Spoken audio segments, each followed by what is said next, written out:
Imagine a perfect isekai, a 10 out of 10 show that exists in your consciousness as a core memory, bringing you back to a time when life was simple and you had no responsibilities. If you were me, that show would be Inuyasha. Growing up in ye old 90s Canada, I have many memories watching TV as a child, but none of them stick out to me as much as the late night anime marathons. These series brought me into more adult worlds that I had never had experience with, full of fear, intrigue, and life lessons, drawing me in night after night to see what was coming next. And of all these series, none were more successful at this than Inuyasha. Beyond its nostalgic pull, Inuyasha is a masterwork, seamlessly blending comedy, horror, and deep human relationships, creating a story that is as thrilling as it is emotional. So sit back and get comfy, because we're about to take a trip down the well and into the world of Inuyasha. The anime Inuyasha, A Feudal Fairy Tale, first aired in Japan October 16th, 2000, when yours truly was the fresh age of 3. It was a time when anime was first gaining major ground in North America, with shows like Dragon Ball and One Piece dominating the market and sparking the imaginations of millions across the globe. Inuyasha ran for 167 episodes before abruptly ending September 13th, 2000, as the anime had burned through all the manga content available at that point. Throughout the run of Inuyasha, the creators of the show had been writing and releasing filler content, attempting to afford author Rumiko Takahashi time to create canon content for them to adapt. AnimeFillerList.com lists 35 out of 167, or 18% of the episodes being filler. To not dilute the series once it had caught up, they took a 5-year break to allow the manga to end. The series then made a grand return in October 2009 as Inuyasha, the final act, adapting the remaining chapters of the manga and concluding in January 2010, after 26 episodes, bringing the series to its final end. The series was a huge hit worldwide, being one of the biggest anime at the time. Being aired on many children's television channels at night, it was a gateway anime for many in the Western world, including myself. I remember vividly late nights at home, the glow of my tiny tube TV filling my childhood bedroom, watching Inuyasha tear through demons, my heart pumping, scared to go to bed after. At school, while the other kids were discussing Yu-Gi-Oh! Or Pokemon, I was always more interested in talking about Inuyasha. To give a brief summary of the story, Inuyasha, although being titled A Feudal Fairy Tale, begins in the modern 90s Japan, with a young schoolgirl, Kagome, falling into a mysterious well on her family's property. Instead of breaking her damn neck like in real life, she is magically transported to feudal-era Japan. This, however, is no normal feudal-era Japan, as we soon find that this world is inhabited by demons, both hideous and beautiful. We soon meet the titular half-demon character Inuyasha, and an increasingly interesting cast of varied characters who seek out the magical pieces of the Shikon Jewel. Now this intro is absolutely amazing, and start the series off with a bang. You're hooked, eager to explore this far-off land full of danger, magic, adventure, and romance, and this is just the beginning. I won't get too much into the story, as I really think you should watch it yourself and enjoy it. But needless to say, this is a banger, and I know bangers. I know bangers. Any good story needs a cast of interesting characters, and Inuyasha is no exception, including some of my favorite characters, not just in anime, but in media altogether. Each character is perfectly designed, not only in personality, visual style, and unique traits, but also in how they interact with each other and the detailed world around them. The main character, Inuyasha himself, is standoffish and arrogant, making his interactions with Kagome endlessly entertaining. She's his opposite in nearly every way. Raised in modern-day Japan, she is well-mannered, kind, and caring, Their clashes are often hilarious and unpredictable, providing some of the series' most memorable moments. Then, you got the rest of the core group.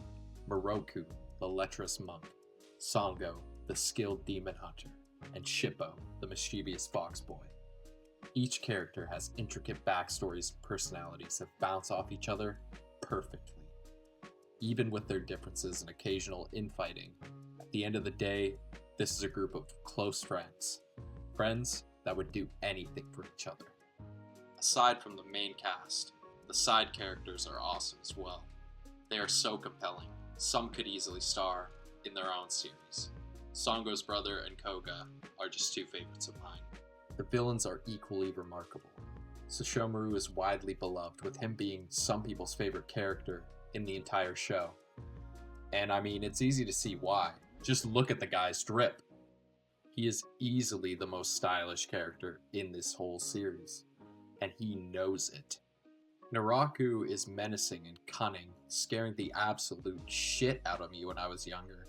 And of course, I can't forget the absolute beast that is Jokin. Every character has their own motivations and reasons for being who they are.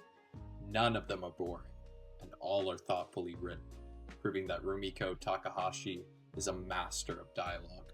Now, Inuyasha may have aired on children's channels back in the day, but make no mistake, this is not a show for kids. There's no way something like this would fly on YTV today. The series has it all. Nudity, check. Blood, check.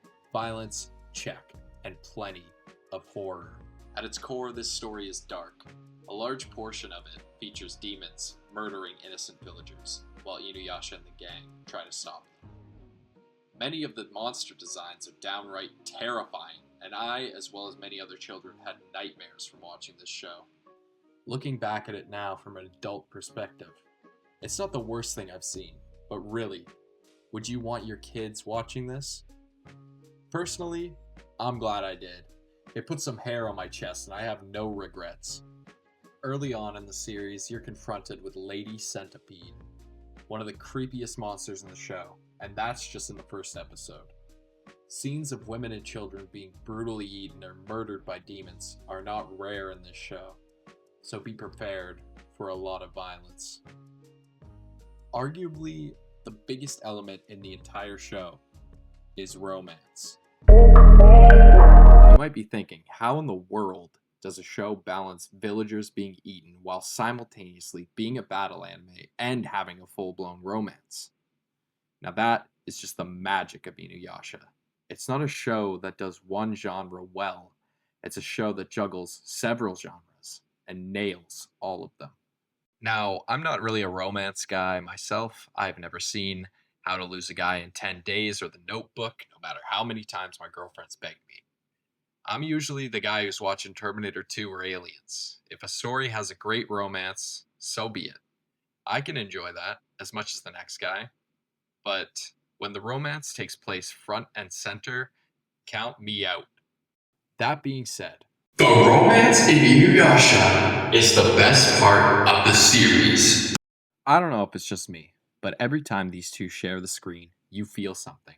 Kagome and Inuyasha are the definition of opposites attract, and to see these two go from hating each other to slowly growing an attraction that the pair attempt to hide, not only from each other, but from themselves, is just as intriguing as any episode of Kaguya-sama, Love is War.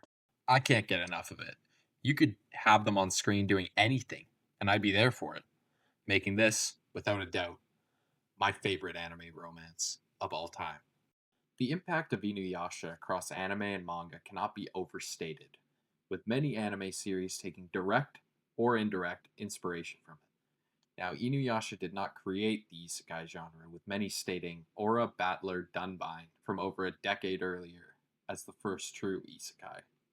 In a genre with dozens of other contenders, I consider Inuyasha to be the best isekai ever created. In a time before the Shield Heroes and Sword Art Onlines, I had Inuyasha. And while there might be some anime technically superior, with better storylines and modern animation, there will only ever be one Inuyasha. For the time and era in my life, it was exactly what I needed.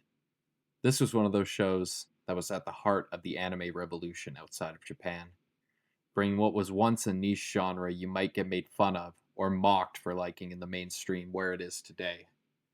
Anime has never been more popular or acceptable as today, with many celebrities, YouTubers, and millions of fans worldwide watching more hours than ever before.